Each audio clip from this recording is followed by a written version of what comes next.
Hello people of YouTube, it's Deepak here, and welcome to the DCS news stream for the 15th of April 2023.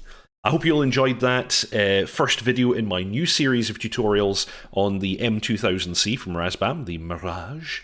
That's just how to start up. Next time, of course, we'll get the aircraft in the air. I'll demonstrate a takeoff, some navigation, and a landing, all of which are pretty simple in the Mirage. Fly-by-wire for the win. It's pretty good. Welcome to the stream, Orleans Junkie, Mr. Yeti, bonjour, hon hon,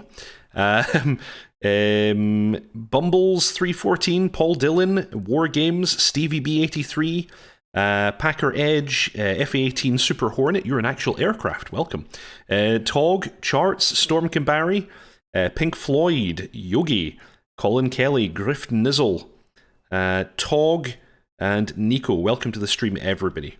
Griff Nizzle, don't mind me just suffering PTSD from seeing that 530D. They are big missiles. They're big boys. Welcome, Dancer. Welcome to the stream. So yes, this is exciting. It's not it's not every day that I start a new series of tutorials, and the M2000 is sorely in need of some content with regards to tutorials. So this is probably what I'm going to be doing for the next few months. Hope that you're all enjoying it. But without any further ado, let's bring the one and only dotChuckles on board. Hey. Hey, further a doo-doo. I like that. I feel like doo-doo at the moment. There might have been some light entertaining last night, and did you engage in frivolities, sir? There was frivolities. I'm suffering for the frivolities. I'm both emotionally and physically damaged. That sounds like it was a good evening then. It was. I went shopping on Friday, and it was such a traumatic experience. I needed to get people over the house and wash it away with the application of Hogarden. So there we go. Being in public among people, it's the worst. It was awful. It was. It was one of these sort of big indoor mall type places, but from about the 1980s. It was just like a sea of charity shop, pound stores, and Turkish barbers. It was like, and then one lone New Look store in the middle of it going, how did we end up here? I think we're lost. yeah. It was bad. It was bad. Yeah. Well, there we go. That'll teach me to try and go and be out in public. So. Oh well, I'm glad you survived your experience. Welcome to the stream, Fair FM. Good to see you on board. Yes, it's been a while since we saw the Mirage, and thank you very much, Yogi. Yes, people should thumbs up this video if they enjoy the content. If they don't like it, they should thumbs it down. Let's feed that algorithm, feed the data. Excellent. So yes. As always, we're here to discuss the DCS news. So let's start, as we generally do, with the Eagle Dynamics newsletter that turned up yesterday. Oh, yes. Yeah. Dear fighter pilots, partners, and friends, prepare to rev your engines and soar high as we prepare to release our latest terrain, DCS Normandy 2. Check out the in-development screenshots and brace yourselves, because the most thrilling and intense aviation experience is about to begin. Are you braced, dotChuckles? Are you ready? I am puckered and ready. Is your body ready? It is. Excellent. Actually, it does. In fairness, it looks like a really, really nice map. It's very detailed. Yeah. So that's cool. Whilst I have not much interest in the World War II stuff, what I can say is, looking at this map, it is a work of art. I mean, they've really, really done well with it. And I mean, I remember when the first Normandy map came out, I did get it and sort of flew modern aircraft over it, and it looked incredible. And this is like what we're seeing here is the benefit of almost a generational leap in technology that DCS has. So, and in terms of its maps, and that's what we're seeing here and seeing the results of it. Yes. So it's really good. It's good to see. Flying the Mirage 2000C for the first time in quite a while recently made me think of something. Speaking about map technology and older maps, I wonder if you might know what I'm thinking of, given Mirage 2000 and thinking about old maps. A certain journey, a virtual journey that yourself and I embarked upon. Yeah, we did like a massive long ferry flight with like from Kutaisi. So you and I, when the M2000C kind of first came out many years ago, you and I were very nostalgic from the old Flaming Cliffs map, which was Crimea. That's right. Yeah, that's right. So we went and did a tour of Crimea, leaving from Kutaisi. Yes. And went out and went back, and it was like proper iron butt challenge, you know. We didn't refuel. We were carrying 3 fuel bags each. So we had to fly quite high and quite conservatively all the way there and all the way back. We did it in the middle of the night. We did it in pitch black. We were both in VR, and we flew formation the whole way there and back. It was a very silly thing to do, but it was good fun. I know, it was good fun. I was a bit sweaty afterwards. Our brand of fun. Yeah, exactly. Absolutely. Yeah. Wargame saying, can't wait for the Sinai map. Yes, Sinai looks like it's going to be very, very nice. Griff Nizzle looking for top end Australia. Pink Floyd, going to be fun making London to Paris speedruns. This is a good idea. Oh, yeah, but wasn't there a historic air race that used to do that, like way back in the, I want to say like the 1920s? I don't know, but it sounds like something that cool people in olden times would do. Yeah, it was like one of the things that was sort of, advanced air travel was like how fast could you get from London to Paris, and people built aircraft specifically for that race. You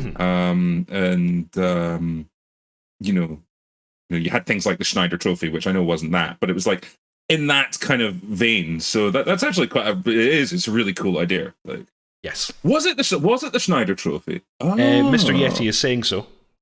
Oh right, okay. So that was because that's ultimately where we got the Spitfire from, was the Schneider Trophy, because the forerunner to the Spitfire was a float plane, but when you see it, the body is effectively a Spitfire.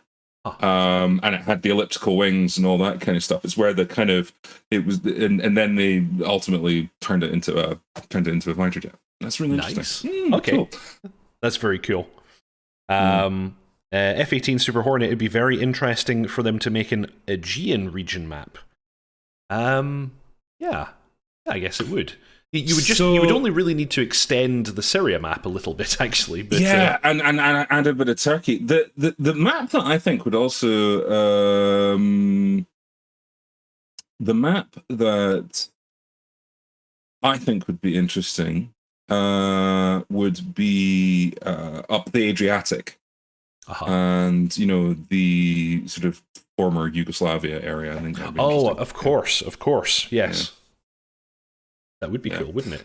And I'm just seeing it says that Schneider Trophy was float planes only, and Tug saying Spitfire was originally a float plane. Yes, exactly that. It was the Supermarine something. I can't remember what it was called, but it was basically a Spitfire with floats. If you go and look it up on Google and see a picture of it, you're like, that's a Spitfire with floats. Oh yes. Okay, it's a little bit of a thinner fuselage, but if you look at it and squint, you can see the Spitfire heritage in it. It's interesting stuff. Nice. But yeah, actually, do you know what? Thinking about it, the Aegean map would be quite interesting. Because you consider the players there. I mean, you got Greece, you have the Hellenic Air Force, you have Turkey, you have Syria. I mean, that could get complex. Yes, indeed. And today in my tutorial, I was flying the M2000C with the Hellenic Air Force skins. And Razbam have actually done a really good job of reproducing all the Hellenic Air Force patches on your pilot's uniform as well. It looks very, very, very nice. Cool. Moving on, DCS Open Beta version 2.8.4.39847 released yesterday on the 13th of April, and it includes multiple improvements and bug fixes. Ground units can now be set to be more visible on thermal sensors at the start of a mission. This is a feature they added ages ago and it was broken and it didn't work, and they've just fixed it. So now if you actually tick that little box in the mission editor that says, I can't remember whether it says cold at start or warm at start, I can't remember which, but basically that now actually does something, whereas before it wasn't. The F-14B has received improvements to their flight models, and the new campaign Operation Reforger 2 flanking the Bear is now available. The Mirage F1 also boasts a notable list of updates. Got a big shout out to Oh no, what are they called? Who are the guys who developed the F1? The Airgis. Airgis have been releasing huge updates for the F1 every single patch. Clearly, they're still doing a lot of development on that aircraft, and it's really, really looking very good. Of course, not that long ago, we got the additional variant of the F1 as well. So we now have 2 variants of the F1 in-game, and both looking really cool. So yeah, F18 Super Hornet working FLIR, hallelujah! Yeah, everybody's really happy. Now let's state here that it's not working FLIR, because FLIR is a work in progress. There's still a number of models that don't have heat maps properly applied, and there are still all kinds of bugs. But it's getting better all the time, and it's still a huge step up from what we had before the FLIR rework. So I'm pretty happy. Mm-hmm. Mm-hmm. Additionally, several minor issues and bugs have been fixed, improving the overall simulation experience. Full changelog, which we'll take a look at in just a moment. There's actually, I'm going to point out something that I thought was hilarious in the changelog. I'm assuming it's like a Russian to English translation problem. I thought it was very funny. We'll get to that. For those seeking the highest possible level of multiplayer immersion, 4YA will be continuing to host their popular One Life campaign this Saturday. Join the 4YA Discord to stay in the loop for upcoming events. Sorry, I was just very slightly distracted there because my lights decided to reconfigure themselves. There we go. That's fixed now. Thank you for your passion and support. First item, Normandy 2 preview. Steeped in historical significance, the Normandy 2 map takes you back in time to this epic battlefield of World War II. Across the sprawling countryside, fly in the footsteps of the Allies' bravest and take your place in the invasion of Normandy. From the rolling hills, lush greenery and winding roads to the sparkling rivers, picturesque villages and bustling ports, this map embodies the essence of France's radiant beauty. Nothing about England, because we don't consider it beautiful. But do not be fooled by its serene look, for the enemies are lurking around every corner, waiting to attack at any moment. Check out the development screenshots. Don't mind if I do. What do we got here? It's a bridge and a church of some description. This looks like Landon. Yeah, that's... Big Ben. Oh, yeah, that's Westminster. No, Houses of Parliament. Houses of Parliament, Westminster Palace. And Abbey. Yeah. So a whole bunch of cool images here. This is that power station in London, right? Battersea, thank you. Yes, I know things. Is it not the case that was just recently reforbished and reopened as like an event space? It's part of the Tate Modern, isn't it? No. Oh, okay.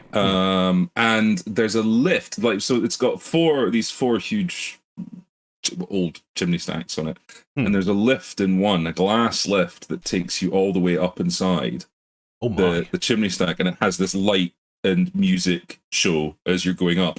And then when it gets to the top, top of the glass lift pokes out up above the top of the chimney, and you get a panoramic view of London from it. It's supposed to be amazing. I guess they've got it on like a pneumatic ram then, in order to be able to do that.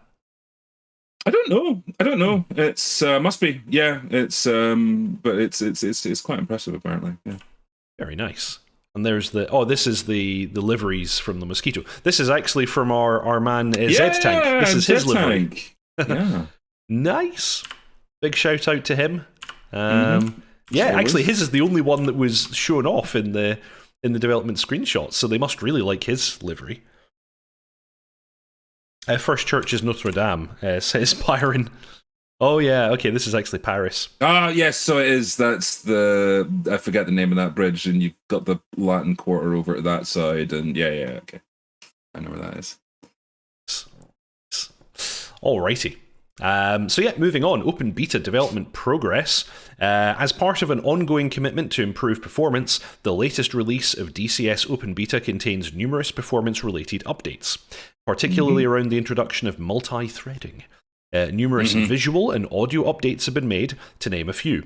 Tooltips have been added to the F10 map, and it now includes direction and speed vectors to help with navigation. Many World War II era aircraft have received a cockpit and external weapons sound update. Improvements have been made to the implementation of thrust reversing for AI jet aircraft, as well as engine mode and deceleration tuning.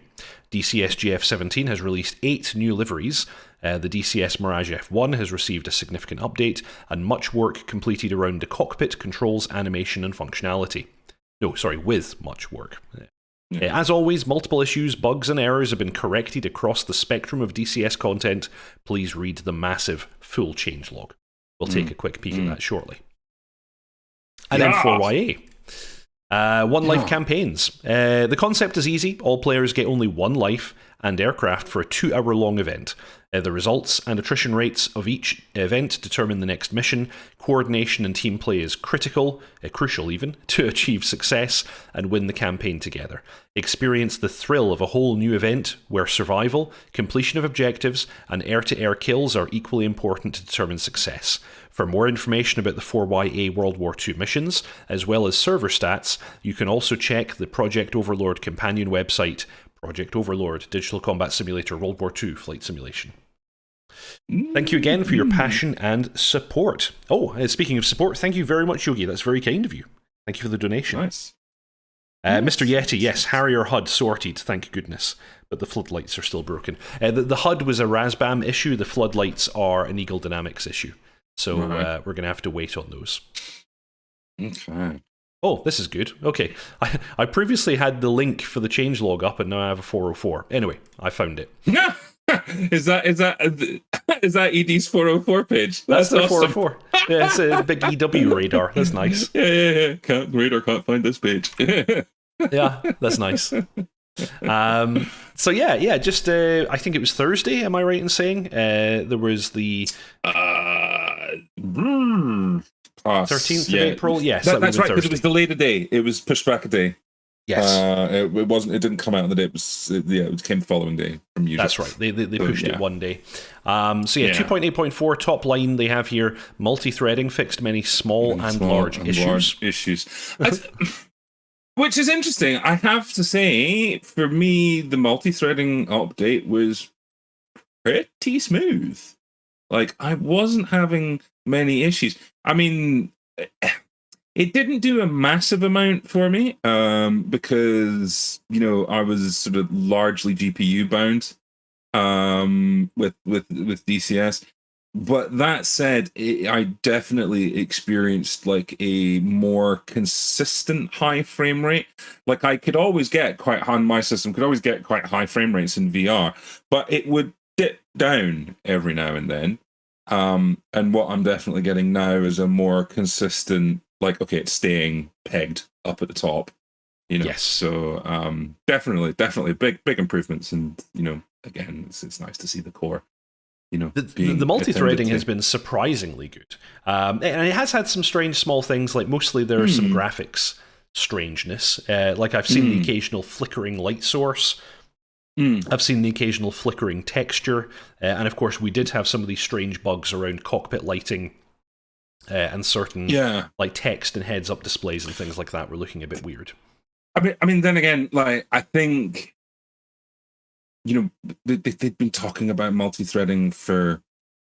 God, I can't remember when I first started seeing the kind of acknowledgement from ED that, we're doing something with multi-threading. It was a hell of a long time ago.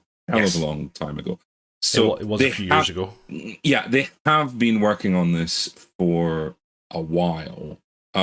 So, if it had been a mess, then... I think it would be a bit problematic given the amount of time that they've worked on. But largely, and I know that that's a bit of a generalization because I know some people have had problems with it. But largely, I've found it to be very smooth and a good addition. A good addition, yeah. Absolutely. A lot of people have been flying with it in the VAF, and the feedback from the squadron has generally been very, very good.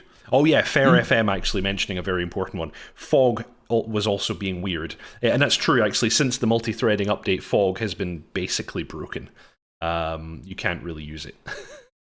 Yeah, I mean, like... True. I mean, no, I'm not going to minimize that as the case, but then again, I think, like... for people playing a multiplayer, it's less of an issue because you tend to not see weather effects on multiplayer servers that much because of performance and things like that. But for the single player experience, critical that needed to be fixed. Yeah, definitely. So yeah, I'll go straight to the one that I thought was pretty funny. I don't know, can you guys, when I highlight something, does it show up in the stream? Yeah. Yes, it does. So I like this one. Ground units dying with agony do not burn after explosion. Fixed. I don't know what that means, but it sounds hilarious. It's very dark, and it's like Nietzsche just entered the Nietzsche doing the change. Units dying with agony do not burn after explosion. It's just brilliant. I love it. I don't know what it means, but it's great. Who knows? Yep. And then this probably being the most important one, actually. This is the one that everybody will be excited about. Mission editor setting cold at start, now working as intended for flare rendering. Not selecting this option will allow units to have infrared signature at mission start, rather than first needing to warm up by starting up their engine and moving around or shooting or whatever. So this is great. This is really, really good. Yeah, I mean, it's a fairly big changelog, so, you know. Yeah. It's easy to call out certain ones here that are pretty good. And then, a whole bunch. I don't think there's anything else particularly worth calling out here, but there's a whole bunch of really nice fixies. All AI jet aircraft, proper implementation of thrust reversing, engine mode and deceleration has been tuned, so they'll realistically, I guess this is for things like tankers and EWR aircraft, transport aircraft, they're going to more realistically touch down and decelerate using thrust reversers. So that's kind of cool. F-16C, big fix for them is, of course, the RWR, which in many multiplayer scenarios just stopped working completely, which is not brilliant. I'm thinking, is there anything else that was sort of huge here? They've tweaked some of the RWR priority stuff, and they've also fixed the font size. Apart from that, I think it's pretty standard fixies here. F18 gets some fixies to the radar. Anything really worth calling out? No, don't think so. Looking pretty good though. Yeah, down in the Apache, NVG and IHADS can be enabled simultaneously. This can no longer occur as these devices physically interfere with the proper mounting and alignment of the other. Yeah, exactly. Yes. Yeah, you attach one or the other. You don't wear both. Yeah. So that being fixed is quite good.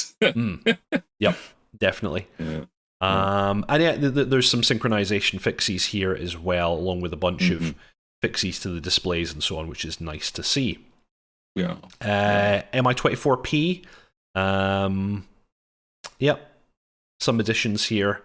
Performance optimization of Petrovich. That they've changed up some of his voice lines. It's mainly Petrovich related, actually, for him. Supercarrier, this one's good. This is multi-threading stuff. Yes. Signal ones are back. Yeah, and the display on the Platcam on the LSO is back, because that got broke by multi-threading, so that's good to see that's come back. Yeah. Pink Floyd, it's all relative, just leave the cows alone. Yes. Everyone knows that on the Deep Hack channel we like the cows. I try to involve them in as many of my videos as possible. Is that a universal spherical cow? No, just as a unit of measurement, universal spherical cow. No, I think I was so amused when DCS added cows that I just felt the need to repeatedly use them. I first used it in my airfield. Yeah, I used it in my very first Harrier video, and then they popped up from time to time since then. Yeah, the human salute is fixed. Deck markings fixed. So all kinds of fun stuff. DCS combined arms. We've got a few fixies here. I wonder if anyone else has been experiencing the authorization problem with combined arms, because I have, although I think it's fixed now. I think with the most recent update I haven't seen it again. No, I haven't had that. Okay. For about 2 weeks, I every time I started DCS, I got the message that its authentication had failed and I would no longer be able to use that module. I wonder if that's server side though, rather than like it's something on Eagle's master server. Sounds like server side stuff. Yeah, but they have fixed it. As far as I can tell, seems to be working as of now.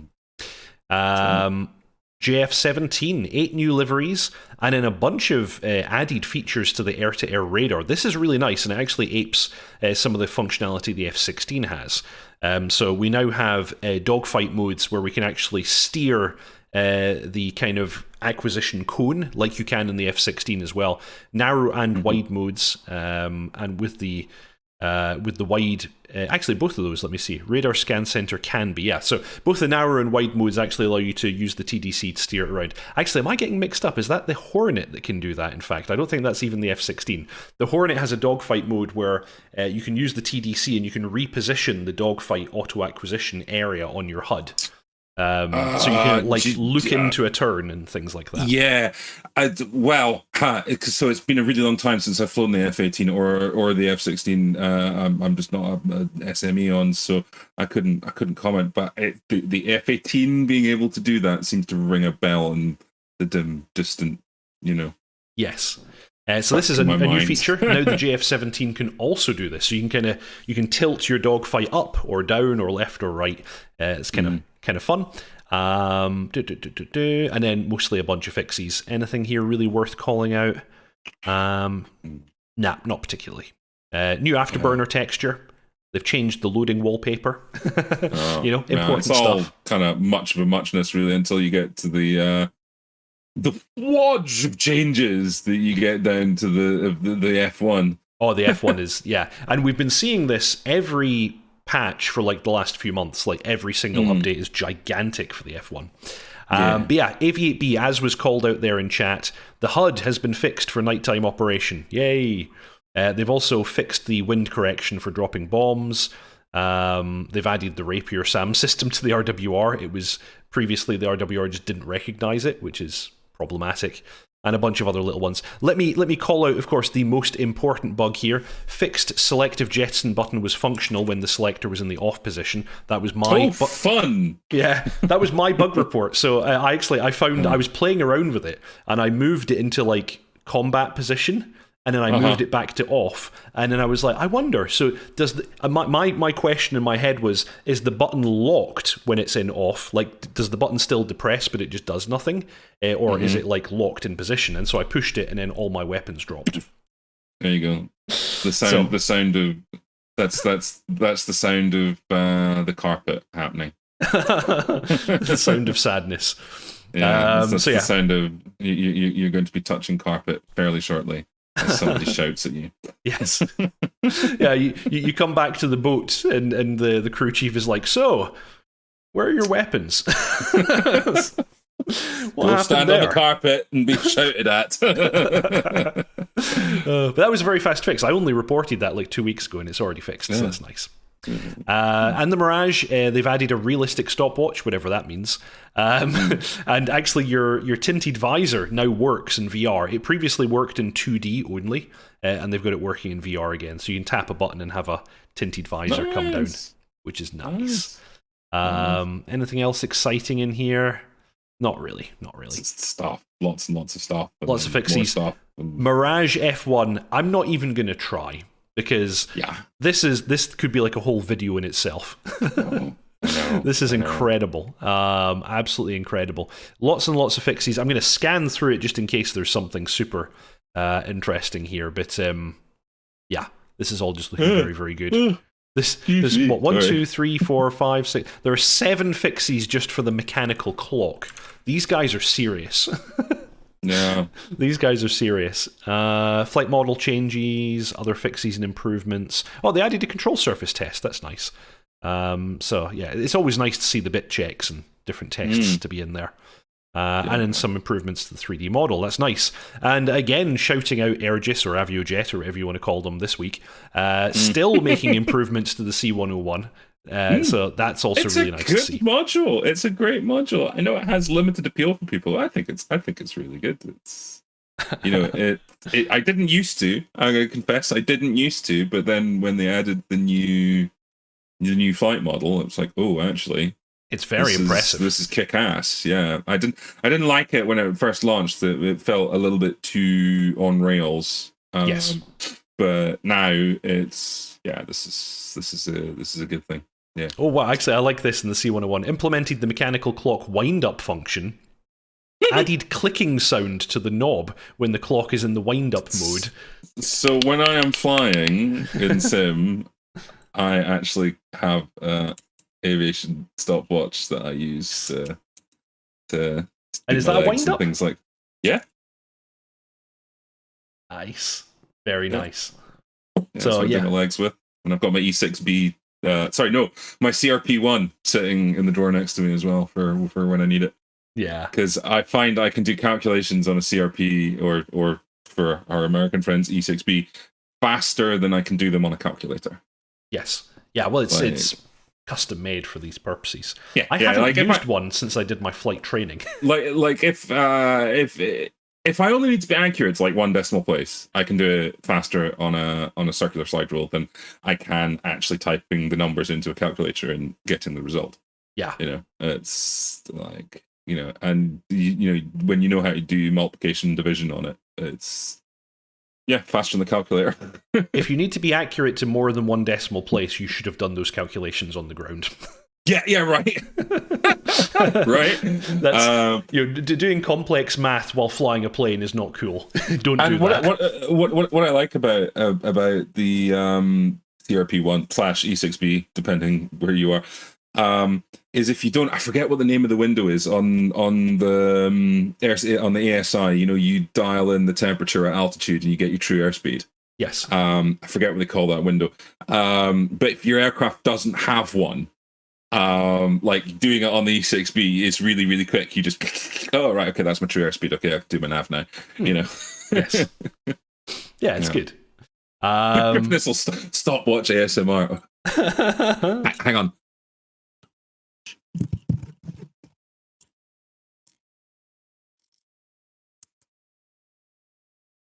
Stopwatch. Chat, do you want me to eat a banana again? No. I was reading somewhere. It's like, never make eye contact whilst eating a banana.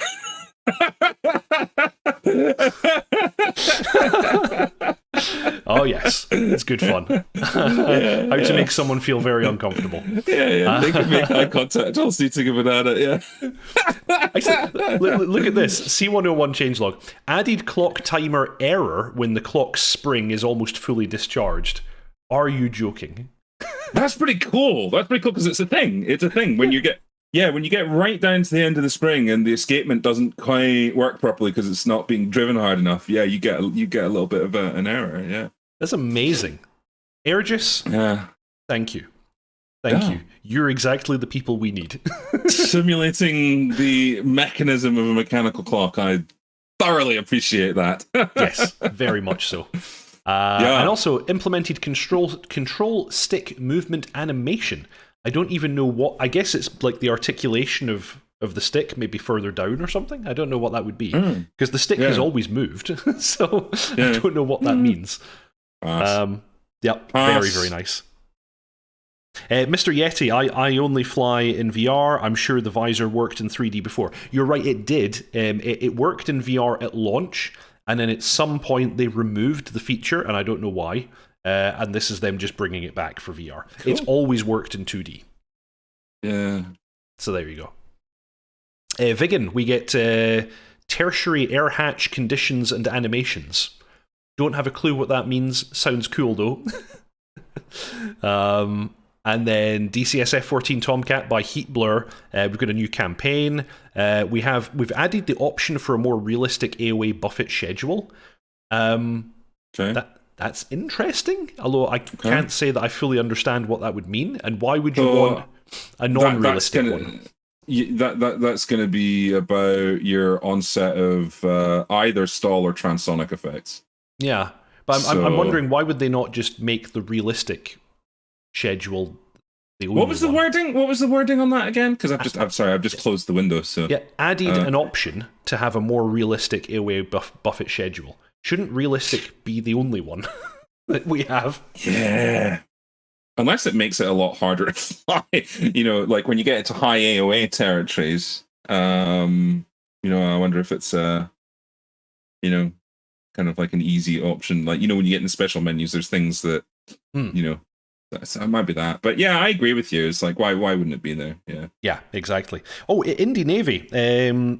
Kind of jumping ahead, but he just noticed, they fixed the Garmin NS430 finally. That's really exciting because I always fly with the NS430 in both the Mi-8 and the Gazelle. And I have actually been flying the Gazelle a little bit recently, and I was sad that after multi-threading appeared, my NS430 disappeared and I couldn't use it anymore.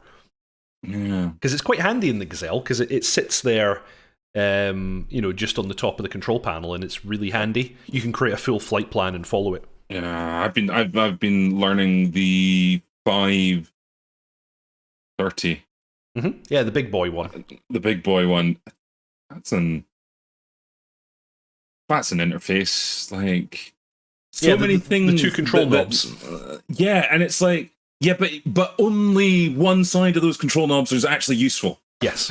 Yes. And it's like, you want me to do what with just two?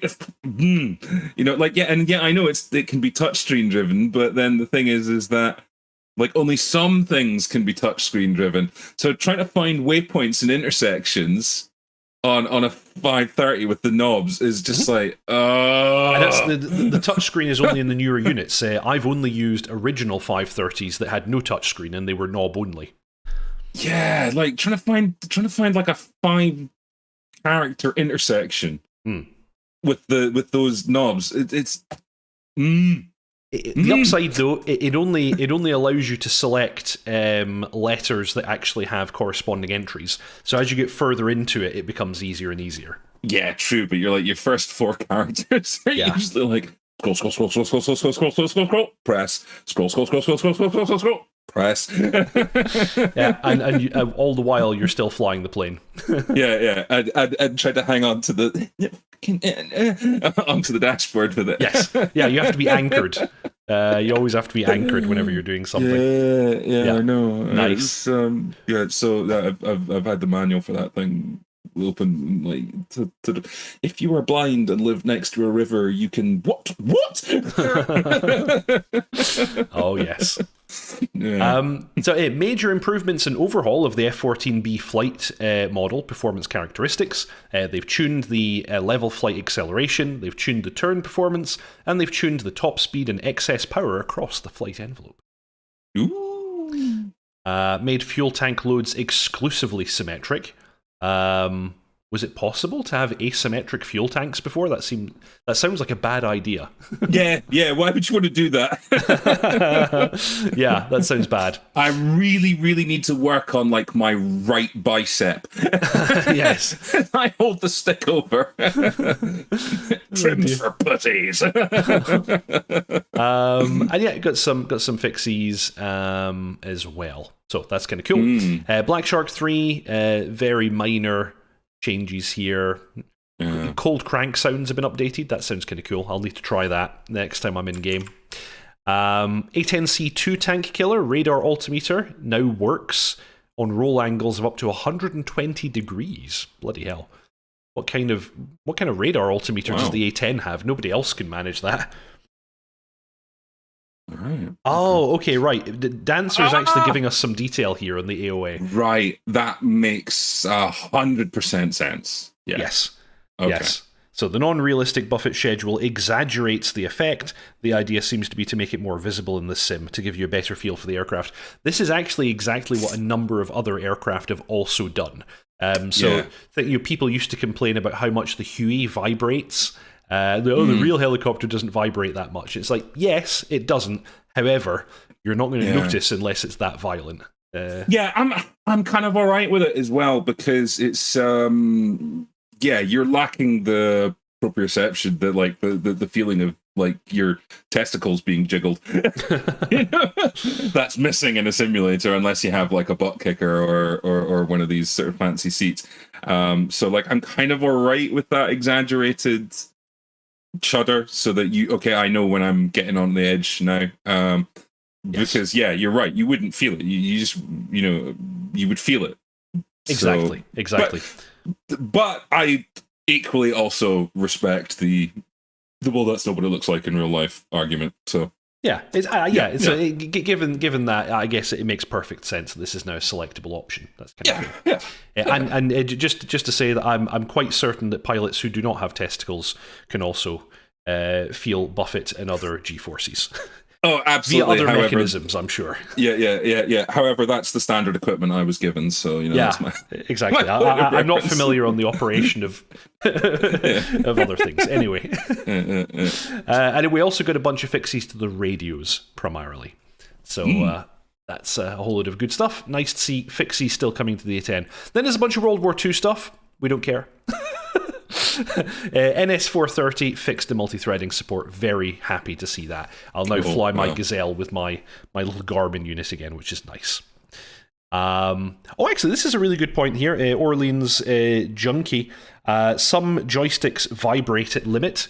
That's a very interesting one. And actually, I really like the system that you have in the Harrier as well, where they actually vibrate the rudder pedals. For the yaw. Yeah, that's right. Yeah. It does it for the yaw, but I think it also does it for angle of attack. Does it? Right. Okay. Yeah. But the cool thing is, when you're in the hover and the wind vane starts flapping around, I think if I remember correctly, if the wind vane moves beyond 20 degrees, the rudder pedal on that side or the side you have to correct? I guess it would be the side you have to correct will vibrate. Excess yaw in the hover slow speed will kill you in a Harrier, so you get into an unrecoverable roll. Yes. Yeah.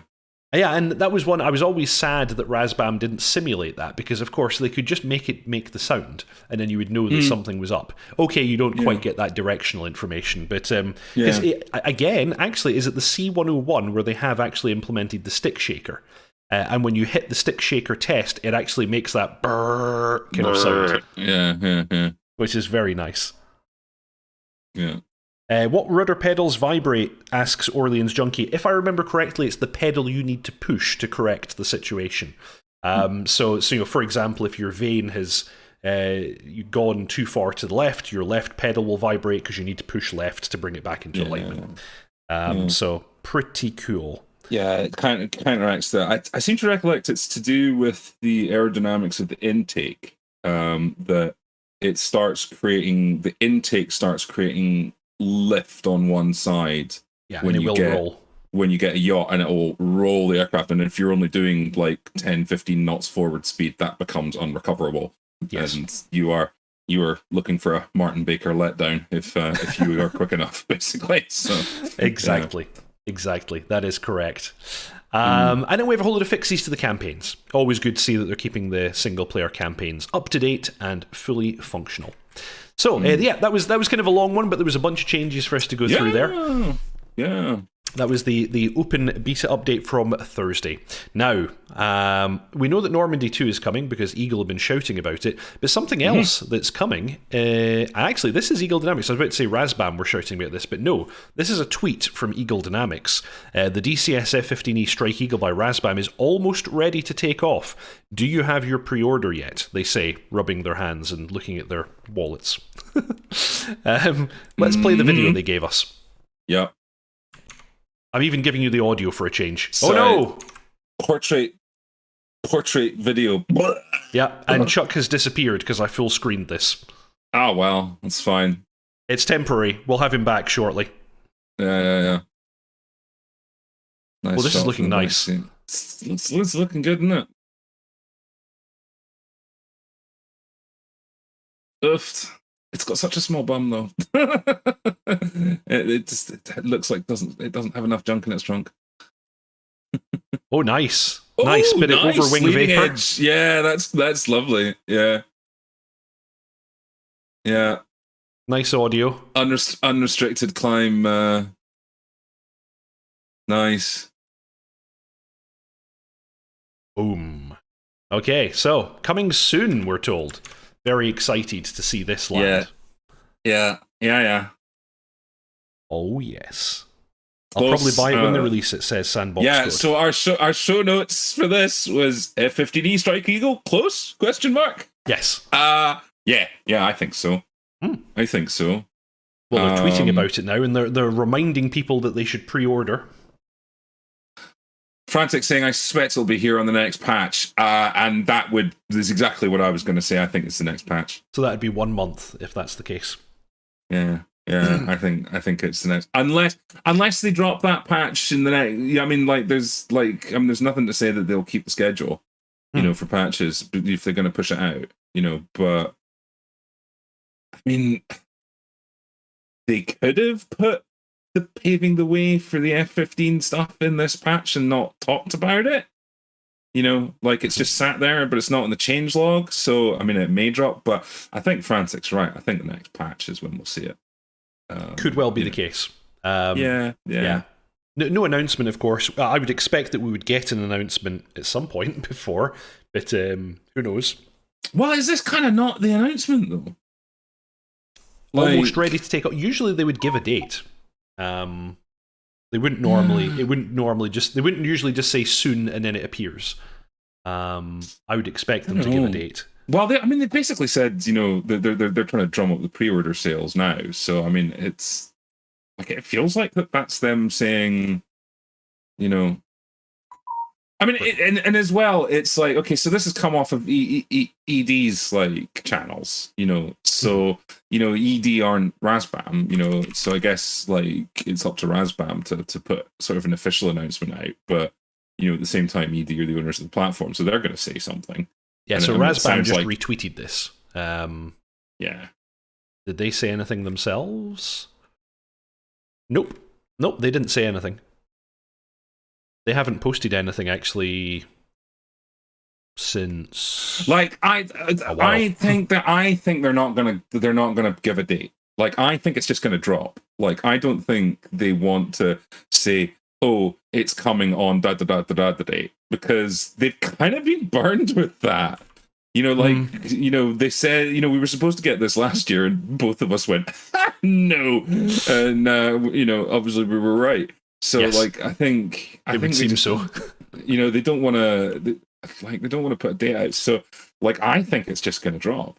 It'll just be, and which is why they're talking about, pre-orders now. Yeah, and it's that may well be the case. This is a really nice shot of the Eagle. I'm just going to leave that on the screen. Pretty good. Yeah, it is pretty good.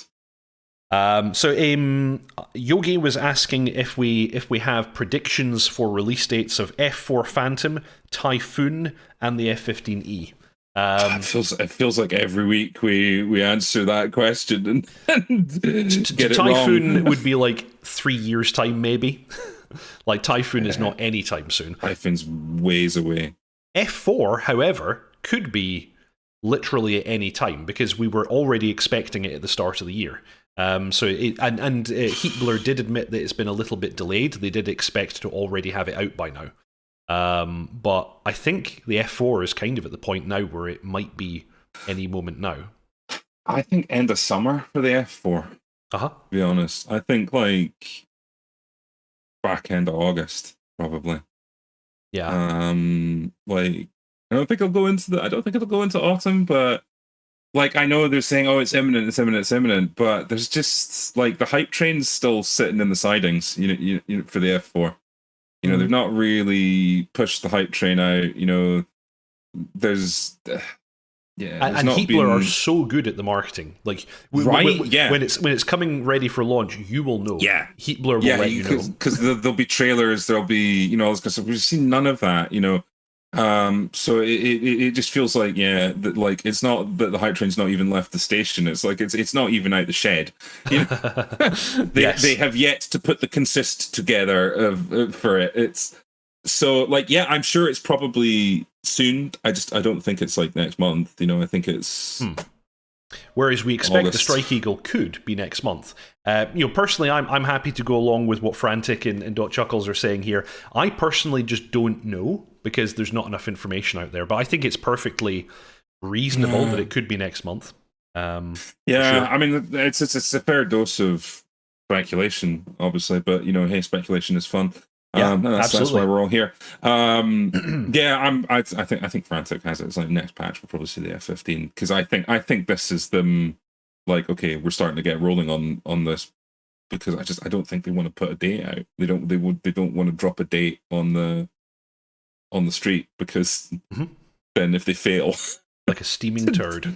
Yeah. And then Mr. Yeti asking, how about Kiwa? Well, sadly, in the case of the Kiowa, we have zero information.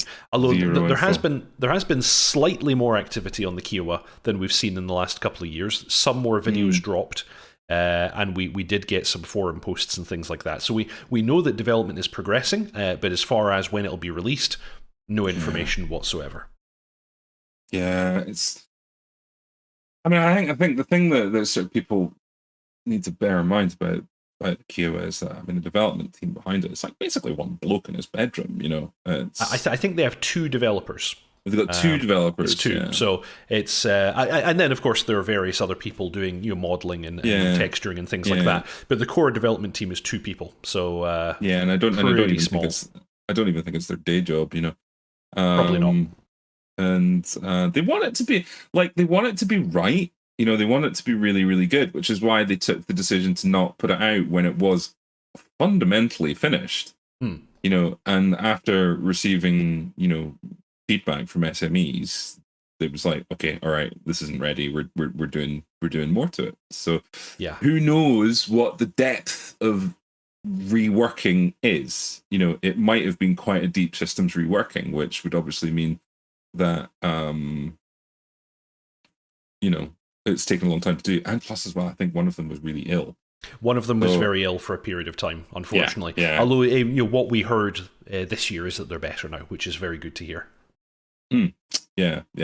I know it sounds like I'm shilling for them, but I think as I get older and I realize the realities of the real world and how things get done, it's kind of like, okay, cool, I can understand, Yeah, true enough. I am super hyped for the Kiowa, and I like Polychop as a developer. Of course, they didn't always do a particularly good job with the Gazelle, but I think the final product now is fine. It's not like Heat Blur Razbam tier, but it's fine. It's good. That's it. It's fine. And they have committed to going back and doing over the Gazelle once the Kiowa is done, and implementing the things that they've learned from developing the Kiowa. So, personally, I'm perfectly happy with that. I think that's great, and I still fly the Gazelle a lot. I think the Gazelle is a lot of fun. It does have some nice details. People also saying psyched for the C-130. C-130, yes. Very psyched for that as well. We've got so much cool stuff coming. And the Chinook. And the Chinook. Someone was mentioning the Chinook back up in chat there. Yep. And someone was also asking when Tornado. Give Tornado a couple of years. We don't even have in-game renders of the Tornado yet. It's all still external. So that's going to be a while. As well, we shouldn't have found out about the Tornado for probably about another year. It got that got bust early. So, I would be waiting a long time for that. Orleans Junkie, I can't believe no dev ever jumped on the Little Bird or the H1. We actually have a community mod for both of those. In fact, there's community mods for the Little Bird and the AH1. Neither of them is super high fidelity, but they're fun, and they're out there, and they're continuing to be developed. So who knows? Maybe one day they will be. So that's cool to see. James Fenton, is the A1 Sky Raider cancelled or just backburnered? No, it's announced and continuing to be developed. So it's just going to be a while. That's all. They announced it pretty early, I think. Yeah. Cool. So another little bit of news that happened this week. There was some rumblings around the scripting community. 2 community tools for DCS World are or might be on their way out. This is part of an article from Stormbirds. Big shout out to Stormbirds as always. I'll actually bring that up on screen. One of them being Overlord Bot, which is... how to describe it exactly. It's a more immersive version of the standard AWACS. Am I right in thinking this is the one you can actually talk to? Overlord Bot, it actually has speech to text kind of functionality. I've not used it, so I can't comment. That's my recollection. Update 3.0.1 of Overlord Bot was released several days ago, and it contains bug fixes, as well as a notice that the system is being sunset, i.e. shut down. Multiple problems, including changes with the Microsoft-based system that powers the system. Yeah, so that would be the text-to-speech and speech-to-text. As well as what appears to be enduring issues with DCS World are stated reasons for the developers to pack up shop. So yeah, there's this statement, there's a paragraph from the statement from someone called Ruroni Jones. Our pleas for game mechanic enhancing scripting APIs have been dismissed. Our concerns around stability and frequent server-breaking changes have been rebuffed. Our suggestions have been thrown into the great Jira backlog graveyard in the sky, and our bug reports have been black-holed due to unrealistic reporting requirements to get Ed to deign to spend some time actually investigating. ED is a fortress against whose walls all outside feedback breaks against. It's very, very flowery language being used here by our boy here. Clearly not impressed with his experience of interacting with ED. And then another community tool, Moose, is used by some to create complex scenarios. One of the developers posted to the Moose community Discord with the following statement. I'm not going to read this whole thing because it's massive. But yeah, the guy basically says, I'm stopping. This is from Pikes on the Moose community Discord, by the way. I'm stopping because the SSE, I'm guessing that's the server scripting environment, is not evolving. Bugs like event player enter unit remain unfixed for 5 years, and the community is working flat out trying to navigate a shaky, unloved API. ED don't spend much time developing the API. They may argue it earns them nothing. That approach prevents them from evolving beyond DLC campaigns that are mostly rich media and sound. Well, yeah. Like, you've hit the nail on the head, mate. Yes. You know, there's a yeah. I don't know. Like, I don't know. I don't know if I want to get into this because I'll end up with a Linus Sebastian hot take and get pitchforked. So I can see both sides of the argument. That's the thing here. Yes. You know, at the end of the day, we bought a piece of software, we paid our money, we were delivered a flight simulator, and that's where the contract ends. Developers owe you nothing beyond that. True. So complaining that bugs aren't, if it's totally valid, but you know, they don't owe you it, you know. And I guess their priorities are on core engine features just now, like multi-threading, Vulkan, DLSS. Exactly. And the thing is that, you know, he's hit the nail on the head there. It's like, you know, they want the focus to be on campaigns that are nothing but rich. Yes, but they make the money. Yeah. You know? Yeah. Software companies aren't your friends. Welcome to reality. You know? This is almost certainly more of a communication problem than anything else. Like, clearly these two groups are not meshing well together. We did get a response from Nineline, the ED community manager on the DCS World Discord. He says, we've been and are already working with server owners and the creator of this post. I do not understand the post, as we have reported and requested all of his changes, even if we do not have the time to do it right at this moment. What he does with his mods are his decision. We do our best to support all aspects of DCS, and will continue to do so. Much of our core work has been on MT. We feel this is much more important than anything being worked on. Yeah, like I say, this is the difficulty, is I can see both sides of the argument. I can see very much these people who are, you know, the people who are giving up their time to, you know, as somebody has pointed out in the game, Orleans, that, you know, these people make the game better.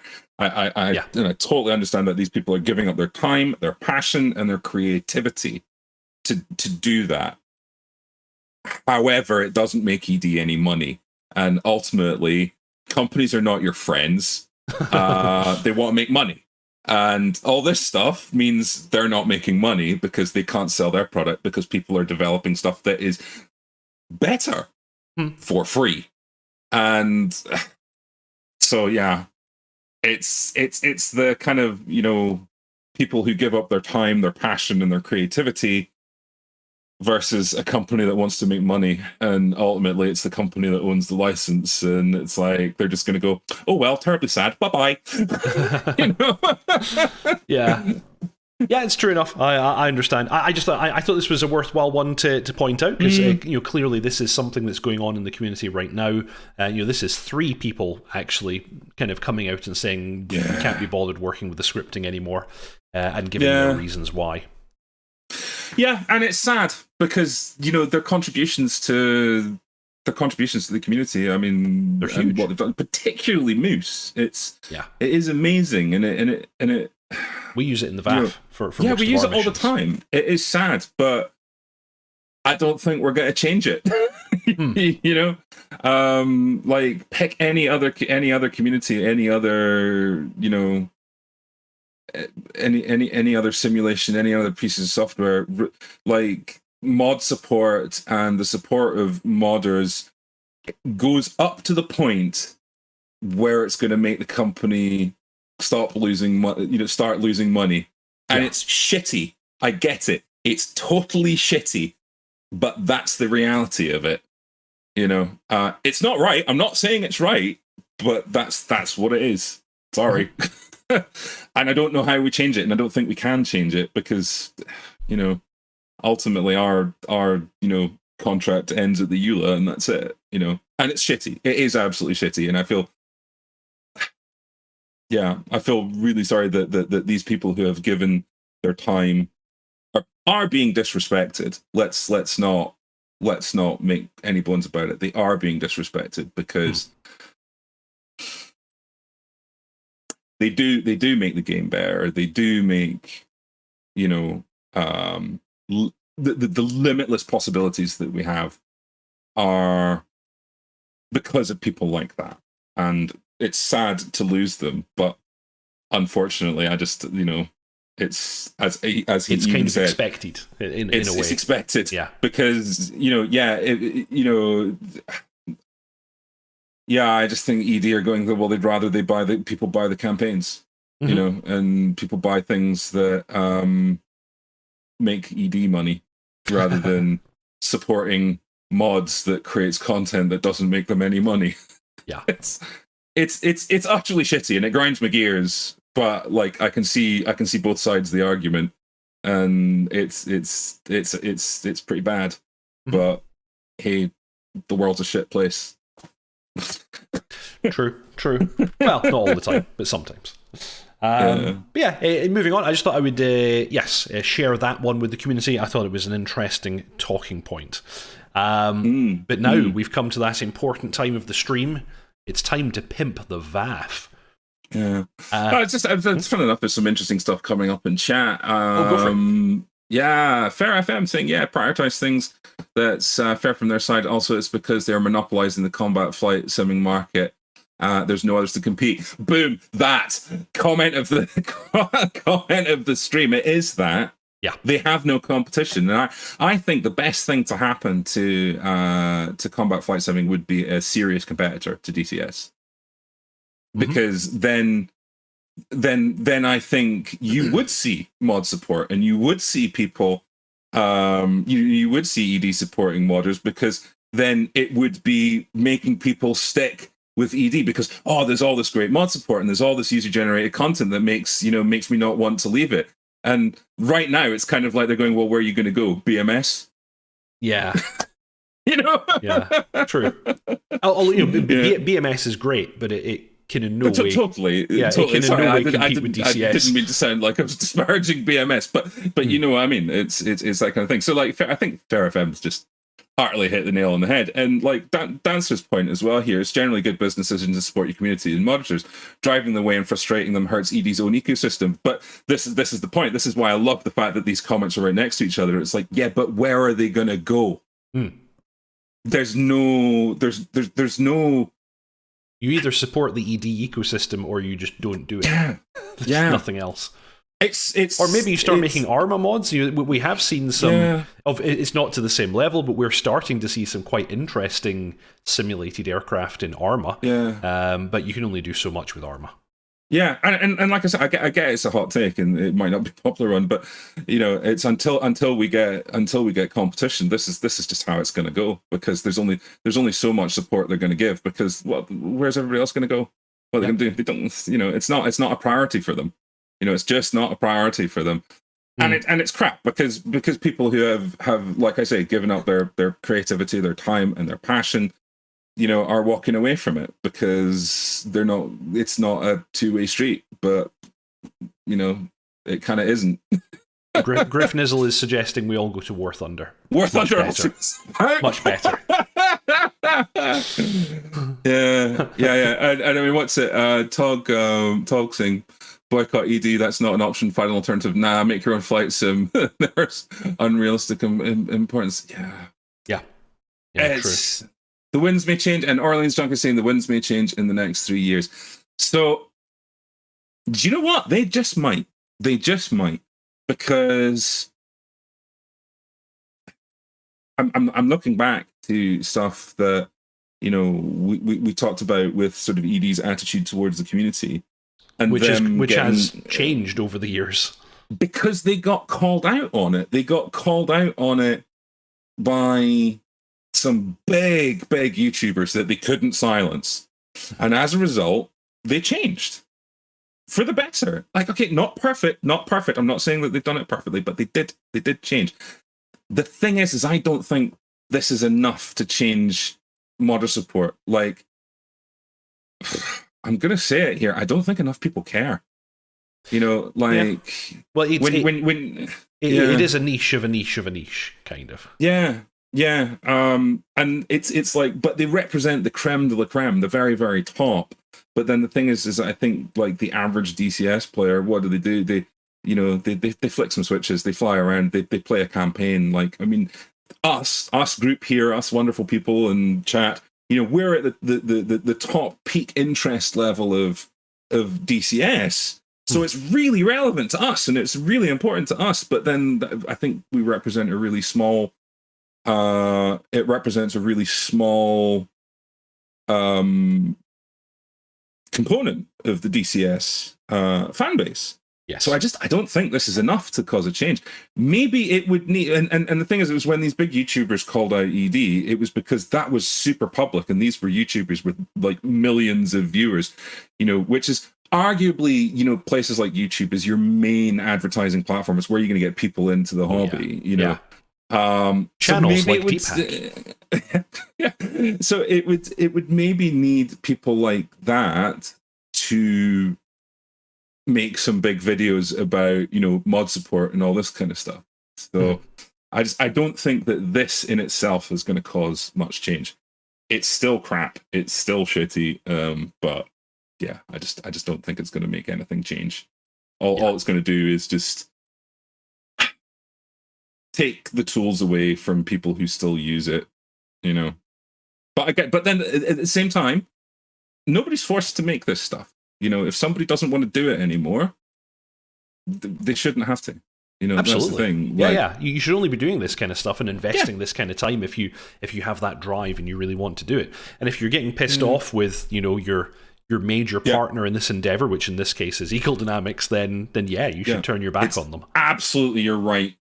Yep. And you should turn your back on it for your mental health, if anything. Your own good. It's just difficult. Yeah, I can see both sides of this argument. And the whole thing just makes me sad. That's all it is. It just makes me sad. Yeah. Yep. Yes, indeed. So anyway, let's pimp the VAF. The VAF, the Virtual Air Force. It's an online virtual squadron, which was originally founded by myself and dotChuckles many, many moons ago. You have the option of joining us as a freelancer and flying whatever you like, whenever you like, or you can join one of our internal numbered squadrons.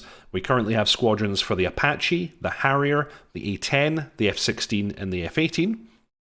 And we're doing regular sessions every Tuesday and Thursday at 8 p.m. UK time. I always think time zones. Go ahead, join our Discord. We have the Discord link there in the chat right now, or if you're watching this after the stream, it's in the show notes below. Everybody is welcome to join the Discord. Come hang out with us. We've got a variety of channels talking about all kinds of exciting topics.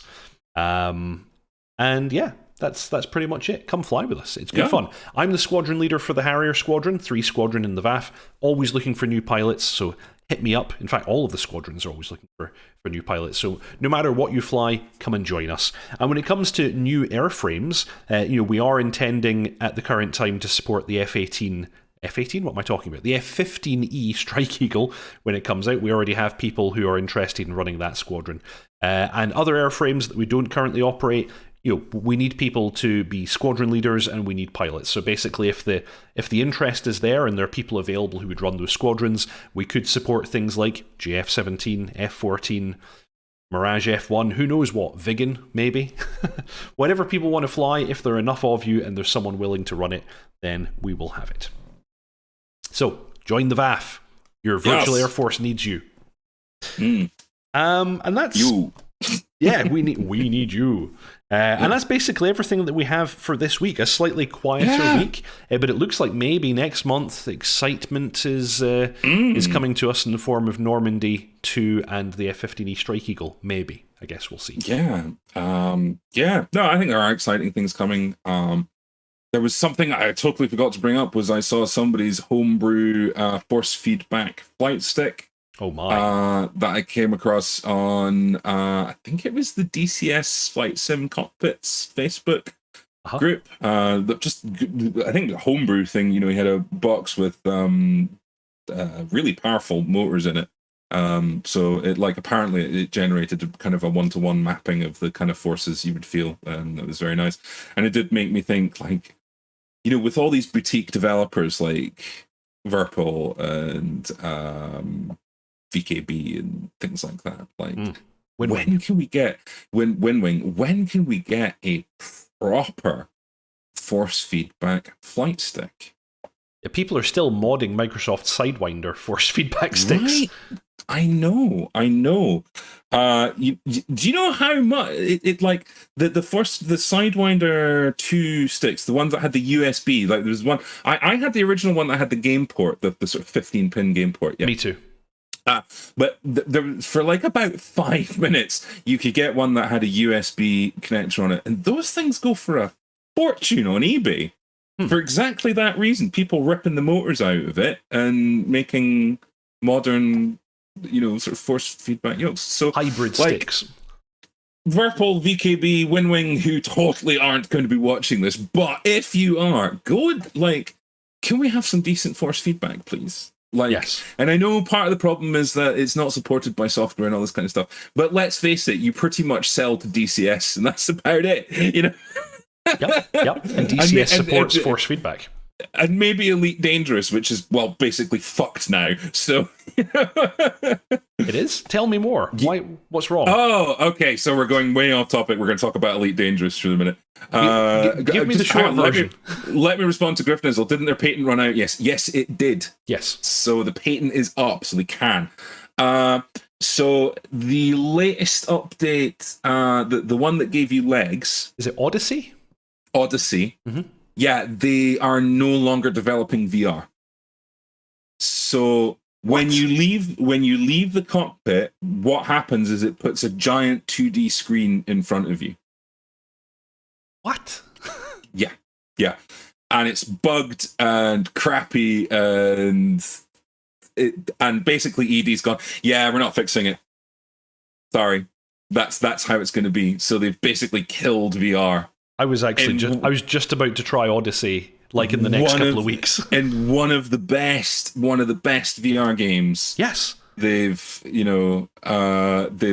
just... It was, for such a long time, it was the best VR experience on PC, was Elite Dangerous. It was amazing. Totally fucked it.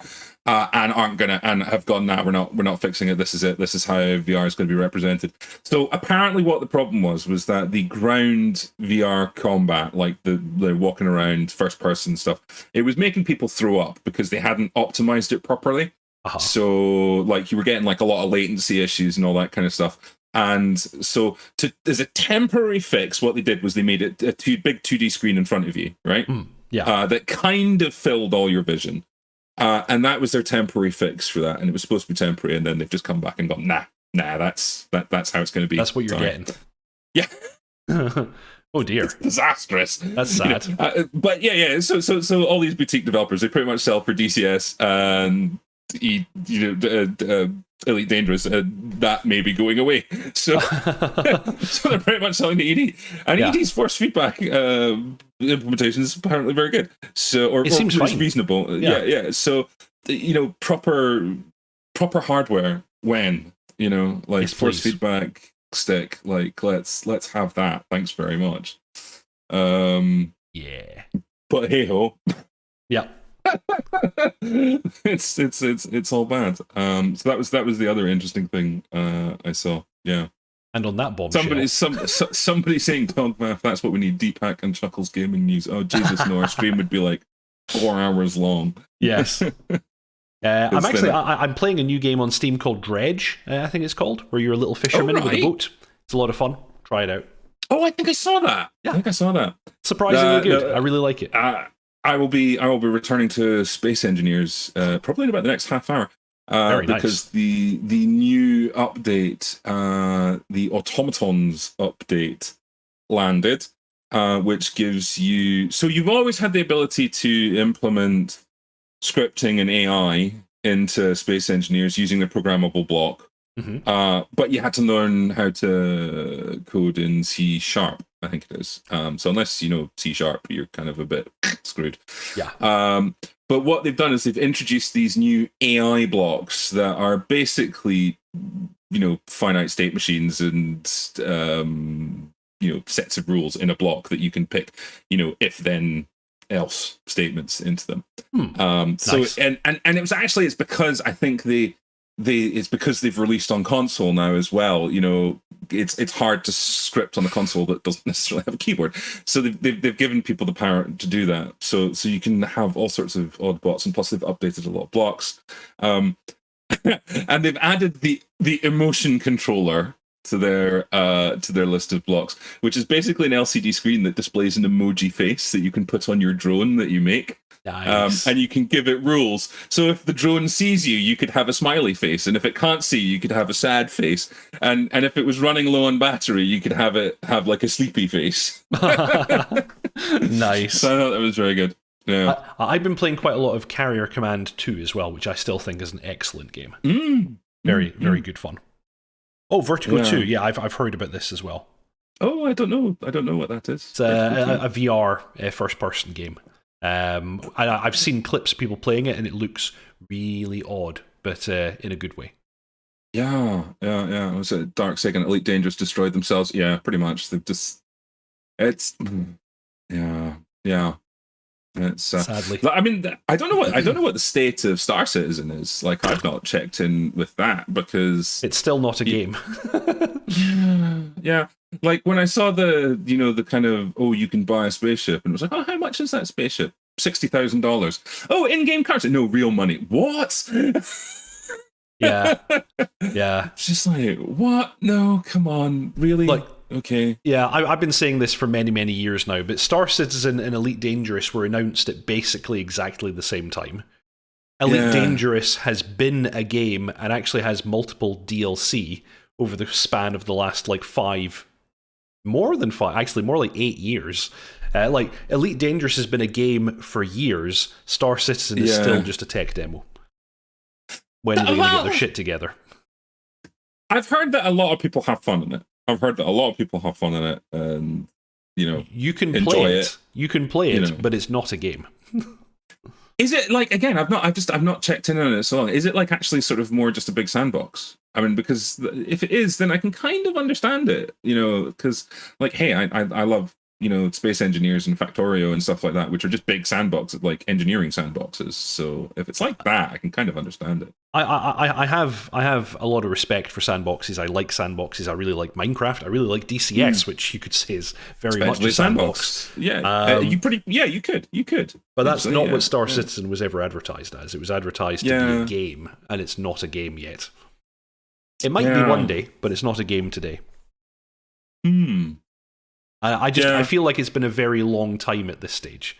Like, we're now getting to the point now where Elite Dangerous is maybe about to wane and be at the end of its lifespan, after 8 or 9 years, and Star Citizen is still not even a game. Okay, the thing is, devil's advocate here, like it's waning and it's the end of its life cycle after you've just said it, 8 or 9 years. Like for a game, that's not bad. Oh no, I'm talking. I'm defending Elite Dangerous here. So I think Elite Dangerous is great and has been great. I've really enjoyed playing it, and now maybe it's coming to its end. Star Citizen hasn't even begun. It seems a bit ridiculous to me, but anyway. Yeah. Sandbox code. I respect CIG's hustle. I gave money for Squadron 42 when my kids were babies. Now my son is 16. Yeah, exactly. Right? Exactly. This is what I think is faintly ridiculous. Like, people have been born and grown up in the time that they've been developing Star Citizen. It's just like, what? Do you know what? I really need some good.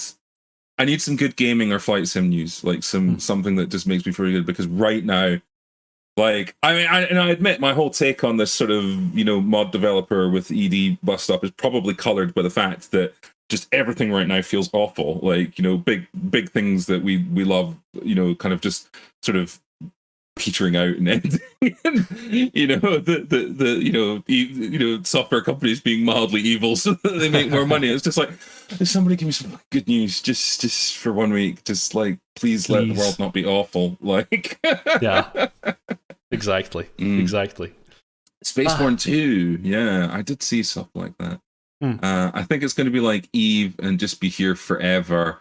Jesus, Eve. Eve was good.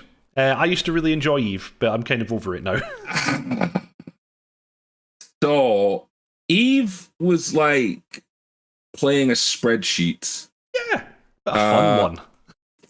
Whilst your boss looked over your shoulder, and anytime you progressed anywhere, they would like smash you over the back of the head with a keyboard.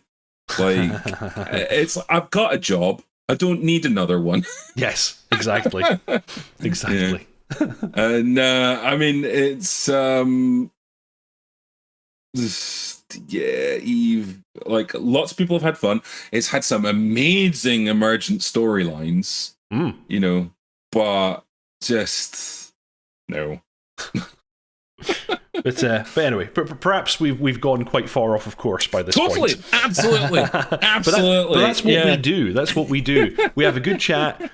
It's really nice to have chat's involvement. It's actually you guys that make the stream fun and worth watching and worth being involved in. So thank you. Totally. Thank you very much chat for that. Chat is very much the core of what we do here, I think. Like, it is. Because ultimately we come in, we read the news. I have some bullshit hot take that riles people up, and that's it. That's all there is. And then chat makes the rest happen. And of course, I'm just exceptionally diplomatic. Yeah. I know. Oh dear. Oh well. I think perhaps that's everything that we've got for this week anyway. I think so. I am to leave things on a positive note. I'm very excited for the releases that we have coming up. Really excited for the F4. Really excited for the F15E Strike Eagle, and Kiowa Warrior, Typhoon, Tornado. Oh, all this good stuff coming at some point. Not anytime too soon. At some point. But anyway, at some point, yeah. He's been dotChuckles. I've been Deepak. I release a new tutorial video every Saturday at 6:30 p.m. UK time. Currently doing a series on the Mirage 2000C. And that's always followed by the DCS news, which just happens to be this thing, what you're watching right now. Thank you very much for watching, everybody. If you haven't already, please subscribe, like, and comment. It's a really big help to me and to the channel. You also have the option of joining Deepak's ground crew if you'd like to further support the channel. You can do that by clicking the join button below. Big shout out to those of you who've already done so. Thank you very, very much. Harish Rajan, Leo Netzel, Byron Farrow, Storm Kimbari, Channel Right, Mangash, J.R. Walker, Chandler Hedgevald, Griff Nizzle, Mr. Yeti, Frantic Stone, Bread, Tier Zero, Erdinker Tan, Veli Tapani Corpicanas, Tiger Moto, and Pink Floyd. Thank you very, very much, everybody, for your support. And I think that's all we have for this week. So, yeah. Fly safe, everybody, and we'll see you all next time. Ta-ta.